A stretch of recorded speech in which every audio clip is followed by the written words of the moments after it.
Adam Wainwright has basically tanked 2023 to try and get his 200th win. Did he get it last night? We'll talk about that in just a second. Jeff McNeil, he saved the Mets and potentially knocked the Marlins out of the playoffs all on one swing. The Rangers bullpen is suffering one of the worst stretches in baseball history, and Cedric Mullins, yeah, he was the one taking flight down in Houston. All of that in today's MLB Recap, a series in which we recap every single game almost every single day. And just a reminder, use code Fuzzy on SeatGeek to save 20 bucks off, and also use code Fuzzy on Underdog Fantasy. Right now they have a boosted Freddie Freeman pick'em. All you have to do is click that link in the description down below, use code Fuzzy, and I'll see you over there. You already know which game we have to show off first. The Brewers versus Adam Wainwright, basically Milwaukee versus history. Waino was going for his 200th W, and it's been a struggle, and that's an understatement. I'm trying to be nice, but he's had one of the worst seasons by any starting pitcher ever. But in this one, he turned back into prime Uncle Charlie for an evening, and he shut down the Brewers offense all night long. His battery mate Wilson Contreras drove in the game's only run. Yep, just one run for either team. So Waino, he's gonna do it. He went 7 shutout on just 4 base hits, and then Ryan Helsley's 12 save meant that Waino, he's finally gonna get win number 200. Do you think that people are gonna remember win number 200 or all of the other stinkers that led up to win number 200? Let me know. Now, before this game, Juan Soto kind of called out himself and his teammates, saying basically that they play selfish baseball, and for the majority of the season, he's not wrong. He said that they basically do not participate in situational baseball. He would rather see guys move runners over and put the ball in play. Instead, everyone is trying to turn on a pitch and hit one 500 feet. They are bottom 6 in batting average with runners in scoring position. They're in the same conversation with teams like the Guardians, the Tigers, the Angels, and the A's, teams that are not good at offense. Now, according to Fangraphs, the Padres are the worst team in baseball in clutch moments. They have a negative 8.37 clutch rating. That is by far the worst in Major League Baseball. To be honest, though, I think that San Diego had to talk about this last week, and Juan Soto, he just now brought it up because the Padres, they've won 4 games in a row. They've actually been collecting a lot of RBI singles and doubles with runners in scoring position. And the irony is that San Diego picked up 5 runs on 2 swings yesterday. Trade deadline acquisition, Garrett Cooper, he nailed a 2-run home run, and Luis Campusano, he won't stop hitting home runs. This kid has 5 home runs and 20 RBIs over his last 22 starts. Eggy Rosario hit a home run. If you did not know that he did not exist until this moment, join the club, because I didn't either. San Diego, they erupted for 11 runs on the night, with Soto driving in a few on RBI singles. Good thing that he did, because the Rockies got mad. That Nolan Jones home run started a Colorado avalanche of scoring. See what I did there? Jones has 17 home runs. He has back-to-back 3-hit games. They teed off for 6 unanswered runs to make it a 2-run game, but they couldn't quite get there. Josh Hader, he now has 30 saves on the season, and the Padres, look at them. They've won 5 in a row. San Diego is picking up steam, and they're trying to catch up to fringe wildcard teams like the Reds or the Marlins. We'll talk about the Reds game after this Miami game, because I'm pretty upset that no one told me I was saying this guy's name wrong my entire life. It's Jose Butto, not Jose Butto. Why would it be Butto? I am stupid. He impressed yet again. He's basically earned a spot in next year's rotation for the 2024 Mets. There was an RBI single in the 5th that broke the 0-0 score. Miami did end up scoring a run and tying it, but that did not stop Jose Butto from tossing 6 innings with 6 strikeouts. He has 19 strikeouts and a 2 ERA over his last 17 innings. Jeff McNeil, he clutched up for his squad. His 10th home run all but sent Miami packing. Ottavino, he struck out 2 for his 11th save. That is a tough loss for the Marlins, because if the Reds win this game, the Reds will officially kick the Marlins out of the wild card race. Rookie Noelvi Marte, he singled in the game's first run, and Will Benson, he nearly made it 4-zip, but what a catch. I'm going to use his name as a verb. He got Michael A. Tailored, easily one of the best defensive outfielders I've ever seen, and here comes Minnesota. Royce Lewis, all this guy does is hit home runs. He has 15 home runs in just 57 games this year. Now, remember how Will Benson got robbed? Yeah, he said, robbed that one. A 2-run home run to extend the lead for Cincinnati. He's got 11 home runs, a 360 on base percentage, and a near 130 OPS plus. So rookies Marte and Benson drove in all of the runs early on, and then rookie starting pitcher Connor Phillips, he was dealing on the bump.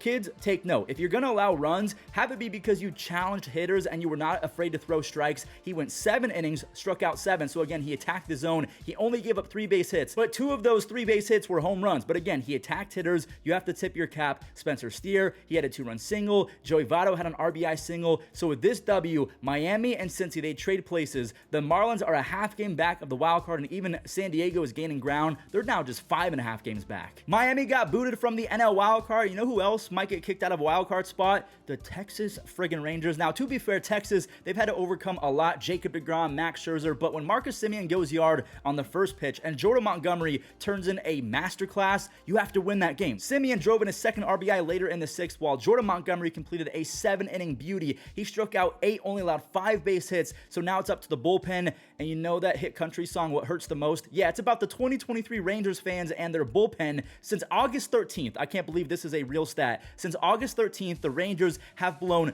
13 of their 16 save opportunities. Yes, that's a real stat. I'm not even a Rangers fan, and that hurt me. Chris Martin, he struck out 2 in the 9th for his second save of the season, and the Rangers take another L. So the Rangers, they started the 2023 season on fire. Then they hit a snag, a little rough patch a couple weeks ago. Then they course corrected and they won 6 or 7 games in a row like last week, and now oh, it's all bad. I think they've lost 5 games in a row again. And to make matters worse, the Mariners can tie Texas for that final wildcard spot with a W, and they have a much easier opponent. JP Crawford and Jose Caballero, they took advantage of the A's pitching staff. JP with an RBI single and Caballero with a 2-run monster home run.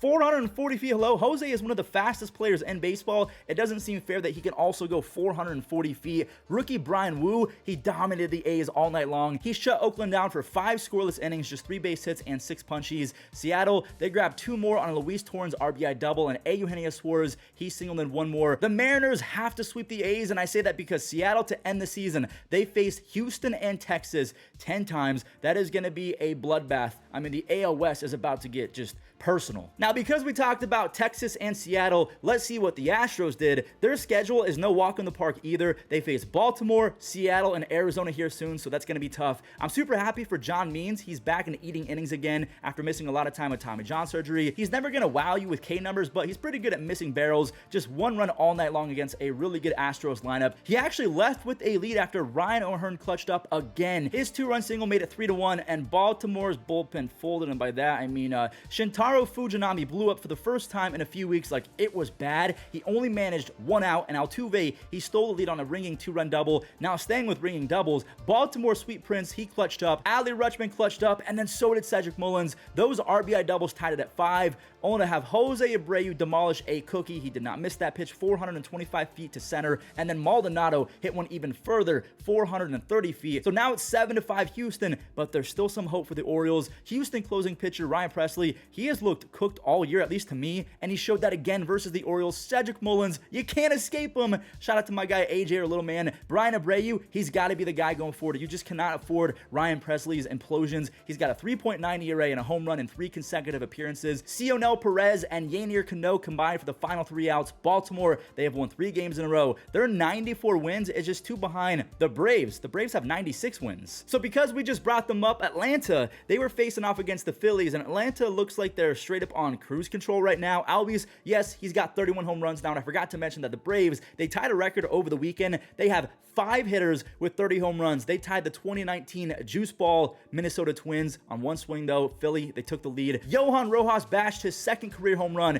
This rookie is hitting 300 with 12 stolen bases and 6 outs above average. He is already one of the best defenders in baseball. Bryce Harper, he launched his 18th home run. He's hitting 290 with an almost 400 on base percentage. JT Realmuto, just an insane player. He's a middle-aged catcher with 27 doubles, 19 home runs, 14 stolen bases, and again, he's a stud defensive catcher. Castellanos, he hit the 4th home run of the day for the Phillies. He's up to 25, and that right there, that should count for 10 runs. Apparently, that baseball was only hit 483 feet. Yeah, right, Kyle Schwarber. That's the first time in baseball history that a ball actually left the stratosphere of Earth. He's having one of the funniest seasons ever. Kyle Schwarber's hitting 197 with 200 strikeouts, the most in baseball. He also has negative 13 outs above average. He has been awful, like all-time historic bad defensively, but he has 45 home runs and a 123 OPS plus. Zach Wheeler, he was pretty good. He held the Braves to 3 hits. The Phillies are 14 games over 500, and they're looking formidable going into October. Now, unlike the Atlanta Braves, the Dodgers, it doesn't look like they're coasting anytime soon. In fact, I think they want to steal the best record in the NL, and this is all happening after they lost Trey Turner in free agency, Dustin May and Tony Gonsolin to injuries. That was on top of Walker Buehler and Gavin Lux already being out for 2023, and then obviously the whole Julio Urias saga. I mean, he's a POS. He's not going to be playing for the Dodgers anytime soon. Yet JD Martinez and the Dodgers, they could very well win 100 games again. JD went yard twice. His 2nd was a big one. That 3-run home run was his 28th of the season. He's up to 310 home runs in his career. He has a 140 OPS plus since 2014. Now, Jake Rogers, he joined the 20 home run club. He's got back-to-back-to-back games with a home run, 4 home runs and 8 RBIs over his last 3 games. Lance Lynn has not been very good lately. He has a 4.7 ERA with the Dodgers, only 37 strikeouts in 52 innings. That is like the definition of he's cooked. Anyway, Miggy Rowe, he has been much better. It's crazy how trading for Ahmed Rosario and basically threatening job security turned his season around. JD Martinez drove in his 5th RBI of the night, and if he keeps this up for the next 3 or 4 years, he could very well become the 24th player ever with 500 doubles and 400 home runs. And that almost doesn't make sense because he didn't really lock in as a baseball player until he was 25, 26 years old. So to be honest with you, that's a lot of production in a short amount of time. Here we go, the Guardians and the Royals. MJ Melendez had a long and borderline spicy at bat with Cal Quantrill. Now, if that sounds weird, I just set that up weird. But anyways, MJ Melendez, he wanted a fastball. Cal would not give it to him, so MJ was staring down Cal Quantrill. He finally got it, and he sent one the other way. He laid down RBI triple, and then when he got to third, he said, yeah, throw a freaking fastball, but he didn't say freaking. Now, I do want to show this swing because going opposite field in Kansas City while the wind is blowing in, that is insane. Gabriel Arias has some of the craziest tools I've ever seen, but he strikes out a lot. Just like this next guy, Nelson Velasquez, who has popped for days, 425 feet. He has 11 home runs in his first 31 games as a Royal. Now, Cleveland's bullpen imploded yet again. Trevor Stephan has been unusable in the second half. Just super fun for me, a Guardians fan. It's just totally not painful or depressing. A base loaded walk to Michael Massey, a sick go-ahead double to Drew Waters, who owns us, and then there's Massey scoring on a pass ball. Just another blown lead by the Cleveland bullpen, and James MacArthur, that is a real name, by the way. He's a baseball player, not a general from the 1920s. He notched his first save, and that's the ball game. A super easy game to recap. Luis Robert Jr. is an all-time talent, and I'm not even being dramatic. Does he strike out a lot? Yes, he absolutely does, but the dude now has 35 doubles, 36 home runs, 17 stolen bases, and he plays platinum defense. He is 13 outs above average in center field, like 40 home run pop with platinum defense. That is rare. Mike Clevenger, he's been on a tear lately. He almost tossed a complete game shutout, but the shutout was ruined by Dom Smith, who pimped that home run even though he was losing by 6 at the time before he hit that pitch. So let me know in the comments, do you think that players should celebrate when they're losing by a bunch? Clevenger, he says no. He told Smith, nice pimp, and then pointed at the scoreboard. Clevenger kind of got the last laugh because he got the final out, so he goes the full 9 innings. He struck out 7. So again, let me know in the comments, do you think that Dom Smith broke the unwritten rules by pimping a home run down by 6? Let me know. So before we do today's Immaculate Grid, the Rays have lost 2 games in a row, so they're now 2.5 games back of the Orioles for first place in the AL East. The Guardians are not going to catch the Twins in the Central. The Rangers and the Mariners are both tied at 1.5 games back of the Astros, but like we mentioned, the Mariners face the Rangers and the Astros 10 times over the final 14-ish games, so it's going to be absolute mayhem in the AL West. Same with the NL wildcard. The Padres, they've won 5 games in a row, so they're now just 5.5 games back. The Giants won their last game, so they're still sitting at 2 games back. The Marlins, they got kicked out by the Reds, so the Marlins are a half game back at Cincinnati. The Reds and the Cubs are tied for that final wildcard spot, and the Diamondbacks, they're sitting pretty at that second spot, but again, every win or loss is going to feel like 10 win or losses. So a lot of people think that I cheat when it comes to Immaculate Grid, so I just loaded the website right now. You can see that I haven't even seen the team, so here we go. A Red Sox and a National. A Red Sox, I know this one because I invested a lot of money. He got cut from the Red Sox in that, he was in that Mookie Betts trade, and then he went to Nationals, not very good. A's and the Nationals. Who was that lefty? Gio? I know that Gio Gonzalez. Ooh, we actually might be able to do a full sub 10%. I think actually this is looking pretty easy. A 30 stolen base season for the Nationals. I know Andre Dawson, if I could spell correctly. Andre Dawson, I think, wasn't he called the Hawk? A Red Sox and a Brewer. This guy was traded, I think, middle of the season. Luis Urias, 6%. Okay, I'm looking pretty good. The A's and the Brewers. This guy went to my high school, so I should know this one. Chris Carter, back in the day, a power machine. A 30 stolen base season for the Brewers. Who's someone that is low? I know Carlos Gomez had a crazy season. Please be under 10%. Please be under 7%. All right, here we go. We're looking pretty good. A Red Sox and an Astro. Red Sox, and I mean, Josh Reddick is coming to my mind. Steve Pearce is another one. Who would be lower between Josh Reddick and Steve Pearce? I might go Josh Reddick, but I have to come back to that one. A's and the Astros. A's and the Astros. Mike Fiers is one. I feel like a lot of people might go with Mike Fiers because he's so known for snitching on the Astros. A 30 stolen base season for Houston. Michael Bourne, Jose Altuve. There was a guy, I did a lot of Grady Sizemore research, and this guy came up, Cesar Cedeno, because they basically had the same start to their careers. 5%. Okay, I have to clutch up for, all right, Red Sox and Houston. I'm going to go Steve Pearce. Steve Pearce, I know for a fact he was on Boston. I know he played. Okay, that was huge right there. This is ending up to be one of my best ever. I cannot miss out on this one. Who was another guy? I'm not going to go Kendall Graveman. I got to think about this one. Wait, hold on. Wasn't Josh Reddick on the A's? Yeah, Josh Reddick. If this is more than 10%, I will be so mad. I'm pretty sure that Josh Reddick was on both teams. 17%.